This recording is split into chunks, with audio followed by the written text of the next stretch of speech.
तुम्ही ट्रेडिंग सुरू करायचा विचार करताय, पण चार्ट्स बघून डोकं करताय. Support, resistance, trend, candlestick pattern या शब्दांनी घाम फुटतोय. मग हा व्हिडिओ नक्की तुमच्यासाठी आहे. नमस्कार मित्र आणि मैत्रिणींनो, तुमचं स्वागत आहे ट्रेड वॉरियर मराठी या यूट्यूब चॅनलवर.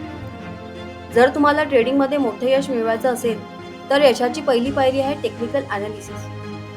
आणि व्हिडिओच्या शेवटी मी तुम्हाला एक बोनस टिप देणार आहे, जी तुमच्या ट्रेडिंग जर्नीला पुढच्या लेवलला घेऊन जाईल. त्यामुळे व्हिडिओ स्किप करू नका. आता बघूया टेक्निकल ॲनालिसिस म्हणजे नक्की काय.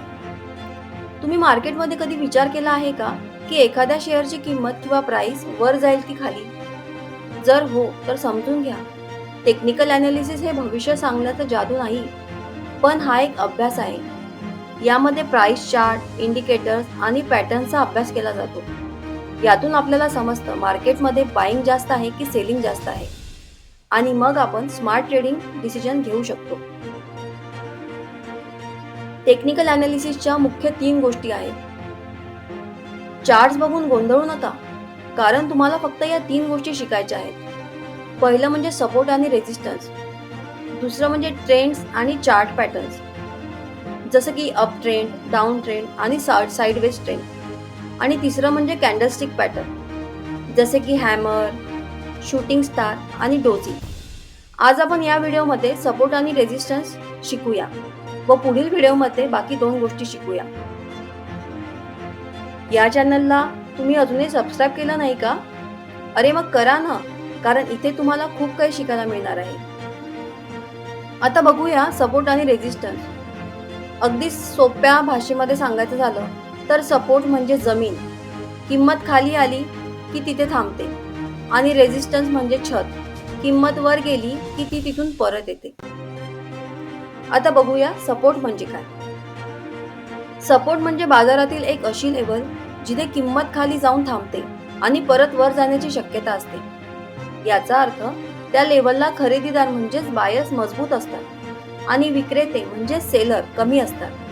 त्यामुळे किंमत सपोर्ट लेवलच्या जवळ आली की लोक शेअर्स खरेदी करतात. त्यामुळे शेअरची किंमत पुन्हा वाढते. अगदी सोप्या उदाहरणासह समजून घेतलं तर, समजा तुम्ही बास्केटबॉल जमिनीवर मारलात तर तो पुन्हा वरती उडतो, बरोबर? त्या जमिनीला सपोर्ट म्हणतात. किंमत जिथे वारंवार थांबून वर जाते तो सपोर्ट लेवल असतो. आता चार्टवर सपोर्ट लेवल कसा ओळखायचा?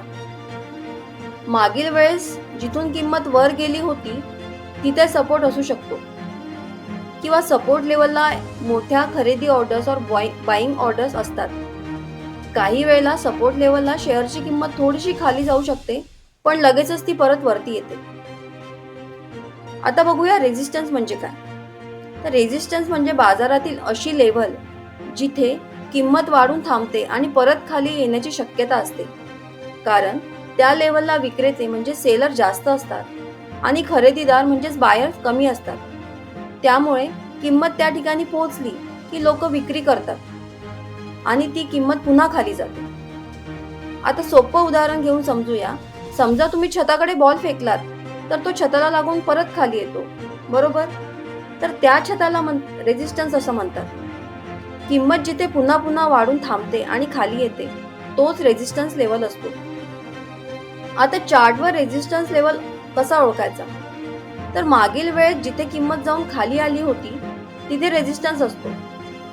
मोठ्या सेलिंग ऑर्डर्स ज्या लेवलला असतात तो सुद्धा रेझिस्टन्स लेवल असतो. काही वेळेला रेझिस्टन्स लेवलला शेअरची किंमत थोडीशी जास्त जाते आणि लगेच ती परत खाली येते.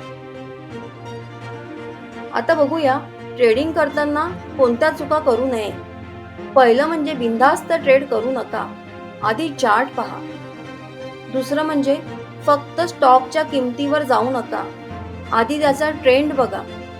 आणि शेवटचं आणि अगदी महत्त्वाचं, स्टॉप लॉस लावायला विसरू नका, नाहीतर मार्केट तुमचं नुकसान करेल. आणि आता बोनस टिप. ट्रेडिंगमध्ये प्रॉफिट करायचा असेल तर छोट्या लॉसेसला घाबरू नका, पण मोठे लॉसेस होऊ देऊ नका. आणि आता शेवटी एक मोटिवेशनल सल्ला. आज शिकलात उद्या कमवाल, पण सराव गरजेचा आहे. मार्केट कोणासाठीही थांबत नाही, त्यामुळे शिकून घ्या आणि स्मार्ट ट्रेड करा. जर तुम्हाला अजूनही काही शंका असतील तर कमेंट करा, मी तुमच्या प्रश्नाची उत्तर देईन.